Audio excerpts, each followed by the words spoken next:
Right. Medaram Sammakka Saralamma జాతర చూడడానికి పెద్ద ఎత్తున కూడా తెలంగాణ రాష్ట్రం నుంచే కాకుండా ఇతర రాష్ట్రాలు మహారాష్ట్ర, ఛత్తీస్గఢ్, కర్ణాటక, ఆంధ్రప్రదేశ్ ఇట్లా సుదూర ప్రాంతాల నుంచి కూడా ఎక్కువగా భక్తులు తరలి వస్తూ ఉంటారు అమ్మవార్ల దర్శనానికి.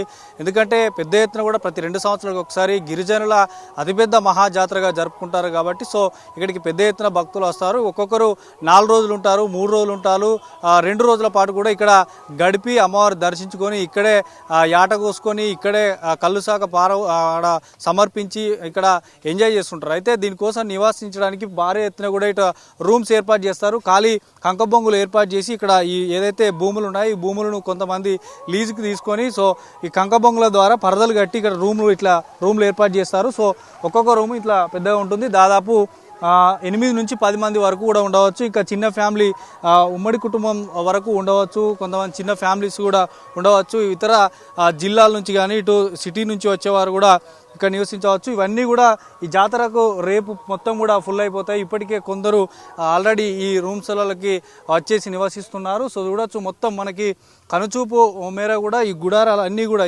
ఏదైతే కంకబొంగులతో కట్టినటువంటి ఇవన్నీ కూడా ఫుల్ అయిపోతాయి. సో ఈ భూములన్నీ కూడా దాదాపు ఇవి ఇక్కడ పూర్తిగా కూడా ఫుల్ అయిపోతాయి. ఇక్కడ ఉన్నటువంటి ఫ్యామిలీస్ అందరూ కూడా వచ్చి ఇక్కడే 3 రోజుల పాటు ఉంటారు. సో ఒక్కొక్క రూమ్లో దాదాపు 10 మంది వరకు కూడా ఉండవచ్చు.